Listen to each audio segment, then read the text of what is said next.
आज बात करते हैं त्रिभुज की। जैसा कि त्रिभुज के नाम से ही स्पष्ट है, तीन और भुज मतलब जिसकी तीन भुजाएं हो अर्थात तीन भुजाओं से घिरी हुई आकृति त्रिभुज कहलाती है। ये तीन भुजाएं हैं, इन तीन भुजाओं से घिरी हुई आकृति को त्रिभुज कहेंगे। अगर कहीं पर भी तीन भुजाएं एक दूसरे से जुड़ी नहीं हैं तो वहाँ पर त्रिभुज का निर्माण नहीं होगा। अब बात करते हैं कुछ त्रिभुज की विशेषताओं के बारे में। सबसे पहली विशेषता है तो इसमें तीन भुजाएं होती हैं। क्या होती हैं? तीन भुजाएं होती हैं। तीनों भुजाओं से ये बंद होती है, यानी तीन भुजाओं से बंद आकृति को त्रिभुज कहते हैं।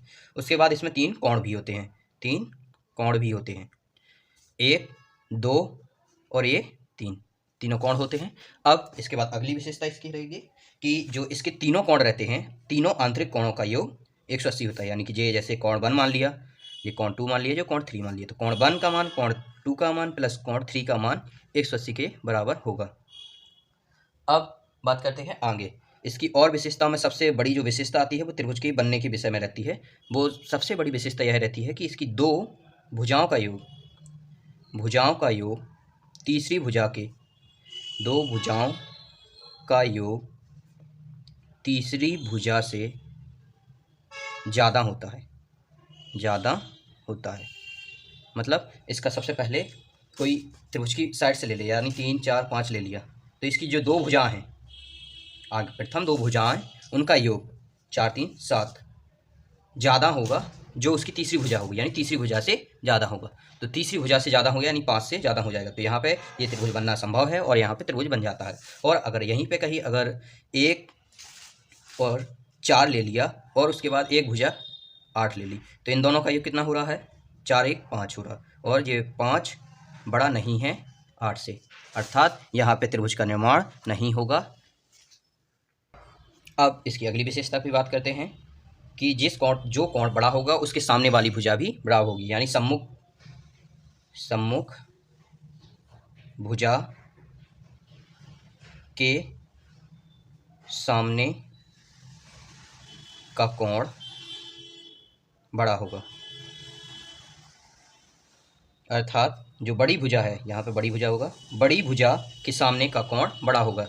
यानी जैसे कोई त्रिभुज बना हुआ है, ये त्रिभुज बना है, लो ऐसा कुछ त्रिभुज बना दिया है, तो इसमें जो सबसे बड़ा कोण होगा, यानी ये सबसे बड़ा इसमें दिख रहा है 90 डिग्री का, तो इसके जो सामने वाली भुजा होगी, यानी ये, इसको नाम दे देते हैं ABC, यानी इस कोण के नाम, इस कोण ए के सामने की जो भुजा है AC, चूँकि कोण A बड़ा है तो AC सबसे बड़ी भुजा होगी। इसी प्रकार इस केस में उल्टा भी होता है कि जो कोण सबसे छोटा होगा उसके सामने की भुजा सबसे छोटी होगी, और जो सामने की भुजा के सामने का जो कोण मतलब जो छोटी भुजा है उसके सामने का कोण सबसे छोटा होगा।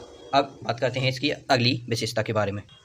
अब एक त्रिभुज बनाते हैं, त्रिभुज के माध्यम से बाह्य कोण और आंतरिक कोण में संबंध समझते हैं। जैसे किसी सवाल में बाह्य कोण दिया गया हो और आंतरिक कोण पूछ लिया जाए, या आंतरिक कोण दिया हो बाह्य कोण पूछ लिया जाए, तो सबसे पहले एक त्रिभुज बनाते हैं ABC, फिर इसको बढ़ाते हैं थोड़ा, तीनों साइड्स बढ़ा दिया। अब तीनों साइड्स बढ़ाने के बाद यहाँ पे ये बाह्य कोण का निर्माण हो गया।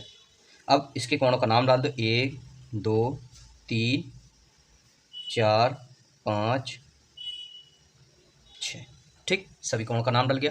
अब इसमें जो बाह्य कोण की प्रमेय रहती है, प्रमेय कहें या फिर जो नियम रहता है, उसमें बाह्य कोण का नियम रहता है कि त्रिभुज जो बाह्य कोण रहता है वह त्रिभुज के आंतरिक दो कोणों के, जिससे सम्मुख ना हो, जिससे वो जुड़ा ना हो, उनके योग के बराबर होता है। यानी कोण 4 बराबर होगा कोण 1 प्लस कोण 2 के। तो इस प्रकार ये बाह्य कोण निकल आएगा।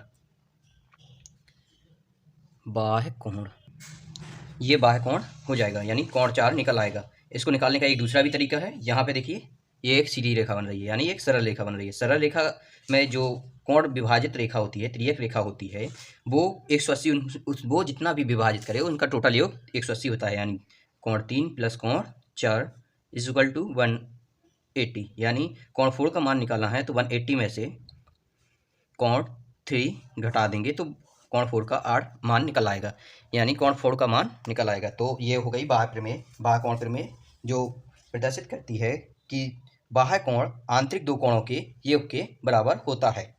बाह्य कोण आंतरिक दो कोणों के योग के बराबर होता है। अब बात करते हैं त्रिभुज के प्रकारों की। तो त्रिभुज, जैसा कि भुजाओं के आधार पर त्रिभुज के कितने प्रकार होते हैं, भुजाओं के आधार पे त्रिभुज के कितने प्रकार होते हैं। तो भुजाओं के आधार पर त्रिभुज के 3 प्रकार होते हैं। कौन कौन से होते हैं? एक होता है समबाहु, समबाहु। यानी समबाहु जो त्रिभुज रहता है, समबाहु त्रिभुज होता है, इसकी तीनों भुजाएं बराबर होती हैं। जिस त्रिभुज की भुजाएं, तीनों भुजाएं बराबर हों उसे समबाहु कहते हैं। यानी ये भुजा, ये भुजा, ये भुजा, तीनों भुजाएं बराबर होंगी। दूसरा त्रिभुज होता है समद्विबाहु त्रिभुज, समद्विबाहु त्रिभुज। समद्विबाहु त्रिभुज में जिस त्रिभुज की भुजाएं एक असमान हो और दो भुजाएं समान हो तो वो समद्विबाहु त्रिभुज होता है। यानी इसमें दो भुजाएं समान हो जाएंगी तो वह समद्विबाहु त्रिभुज कहलाता है। एक होता है विषमबाहु त्रिभुज। तीसरा कौन होता है? विषमबाहु त्रिभुज। विषमबाहु त्रिभुज यानी जिस त्रिभुज की तीनों भुजाएं असमान हो, यानी कोई भी भुजा बराबर ना हो, उसे विषमबाहु त्रिभुज कहते हैं। जैसे कि ये बन गया, इसमें तीनों भुजाएं कोई भी बराबर नहीं है, ना ये बराबर है, ना ये बराबर है, ना ये बराबर है, तो तीनों भुजाएं असमान हैं, इसलिए इसे विषमबाहु त्रिभुज कहेंगे। अब बात करते हैं त्रिभुज के प्रकार, वो अब कोण के आधार पर। अभी तक भुजाओं के आधार पर पढ़ रहे थे। त्रिभुज के प्रकार कोण के आधार पर। तो कोण के आधार पर त्रिभुज भी तीन प्रकार के होते हैं।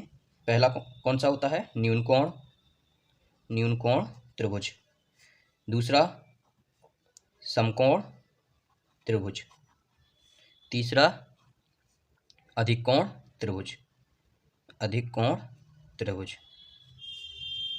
ये तीन प्रकार होते हैं कोण के आधार पर। कोण के आधार पर त्रिभुज के तीन प्रकार होते हैं, न्यून कोण त्रिभुज, समकोण त्रिभुज, अधिक कोण त्रिभुज।